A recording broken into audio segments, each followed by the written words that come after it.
آج ہم مختلف اعضاء کے مزاج کے بارے میں پڑھیں گے۔ ویسے تو ہر عضو اپنی فطری کیفیت کے مطابق اعتدال کے درجہ پر ہے۔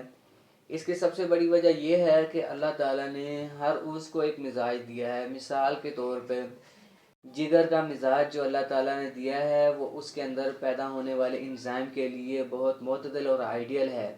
اس لیے ہر ایک جو صحت مند انسان ہے اس میں وہ انزائم نہ زیادہ مقدار میں پیدا ہوتا ہے اور نہ ہی کم مقدار میں پیدا ہوتا ہے، بلکہ اپنی نارمل ویلیو میں ہی پیدا ہوتا ہے، اور جب ہم اس کے لیب ٹیسٹ کرتے ہیں تو وہ ویلیو نارمل یا نارمل ویلیو کی رینج میں ہوتی ہے۔ تو یہ ساری چیزیں جو ہیں، یہ ساری خاصیتیں جو ہیں، یہ اس مخصوص مزاج کی وجہ سے ہے جو اللہ تعالیٰ نے جگر کو عطا کی ہیں۔ اب ہم مختلف اعضاء کے مزاج کو بالترتیب پڑھتے ہیں کہ وہ کس حساب سے کام کرتے ہیں اور دوسرے عضو کے مزاج سے کس طرح مختلف ہیں۔ سب سے پہلے ہم دل کی بات کرتے ہیں تو دل کا مزاج سب سے زیادہ گرم ہے، اس کے بعد روح ہے کیونکہ دل کے اندر روح پیدا ہوتی ہے، اس کے بعد خون کا درجہ آتا ہے۔ خون چونکہ دل سے تعلق رکھتا ہے اس لیے اس کے اندر حرارت اس سے کم ہوتی ہے۔ اس کے بعد جگر گرم ہوتا ہے۔ جگر چونکہ منجمد شدہ خون ہی ہوتا ہے اس لیے اس کے اندر حرارت اس خون کے مقابلے میں کم ہوتی ہے جو کہ دل کے اندر گردش کرتا ہے۔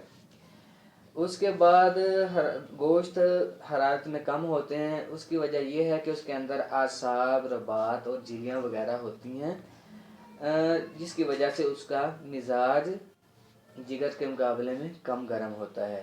اس کے بعد تلی یا تحال یا سپلین، اس کا مزاج گرم آتا ہے کیونکہ اس کے اندر خون کی تلچھٹ ہوتی ہے، یا خون کی جب خون کے سیل ٹوٹتے ہیں، بلڈ سیل ٹوٹتے ہیں، تو وہ ٹوٹنے کے بعد جو ڈسٹرائڈ سیل ہیں وہ سپلین یا تلی کے اندر آ کے اسٹور ہوتے ہیں، اس لیے اس کی حرارت جگر کے عضلات کے مقابلے میں کم ہے۔ اس کے بعد شریانوں کی دیواریں آتی ہیں، چونکہ شریانوں کی دیواروں میں جو ہے آکسیجنیٹڈ بلڈ سرکولیٹ کرتا ہے، اس کے اندر اچھی خاصی حرارت ہوتی ہے تو وہ اس کی دیواروں کو گرم رکھتا ہے۔ اس کے بعد وریدوں کی دیواریں جو کہ وینز کی وال کہلاتی ہیں وہ گرم ہوتی ہیں، اس کے اندر بھی ڈی آکسیجنیٹڈ بلڈ سٹور رہتا ہے اور وہ اس کو وارم رکھتا ہے۔ اب ہم سرد اعضاء کی بات کرتے ہیں تو اس میں سب سے زیادہ سرد جو ہے وہ ہمارے جسم میں بلغم ہے، جسے فیلگم کہتے ہیں۔ اس کے بعد بال، ہڈی، کری، رباط، وتر، جھلیاں، اعصاب، نخاع، دماغ، گوشت کی چربی، موٹی چربی جو گوشت کے اندر ہوتی ہے، اس کے بعد پتلی چربی جو وہ بھی گوشت کے اندر ہوتی ہے۔ اس کے بعد دماغ، پستان اور خصیتین، پھیپھڑے، جگر، تحال اور گردے وغیرہ تر اعضاء ہیں۔ اسی طرح ہم اگر خشک اعضاء کی بات کریں تو سب سے زیادہ خشک بال ہیں، چونکہ یہ بخارات دخانیہ سے پیدا ہوتے ہیں۔ مطلب یہ کہ بال بنانے والے مادے میں جب بخارات تحلیل ہو جاتے ہیں تو دخانی اجزاء بستہ ہو کر بال کی شکل اختیار کر لیتے ہیں۔ بالوں کے بعد خشکی میں ہڈیوں کا درجہ آتا ہے۔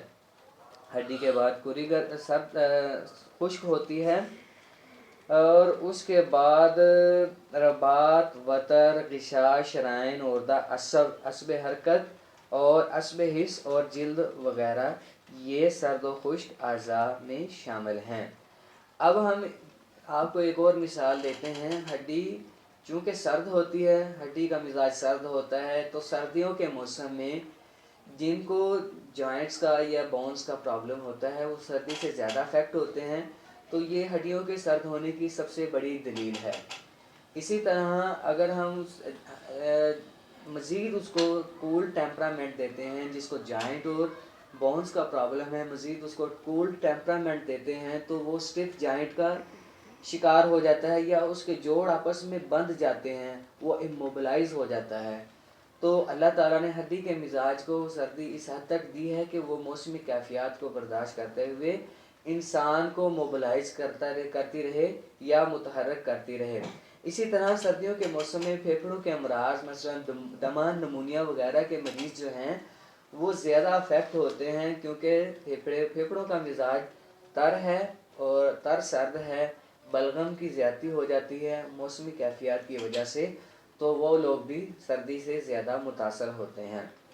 اس کے علاوہ جو دل کا گرم ہونا ہے وہ بھی اسی طرح ہے کہ چونکہ دل گرم عضو ہے، حرارت جو ہے کنورٹ ہو heat energy converts into electric energy, اور electric energy convert into heat energy, دونوں ایک دوسرے کے ریسیپروکل ہیں۔ دل کو گرم اس لیے بتایا گیا ہے، دل کے اندر روح طبیعی پیدا ہوتی ہے جو کہ دل کے اندر الیکٹریکل سگنلز پیدا کرتی ہے جو کہ اس کو بلڈ کی سرکولیشن کے لیے ضروری ہیں۔ تو اگر دل کا مزاج سرد ہوتا ہے تو اس کے اندر الیکٹریکل امپلسز ڈیولپ نہ ہوتی اور ہمارا سرکولیٹری سسٹم اتنا ایکٹیو اور فعال اور ریگولر نہ ہوتا ہے۔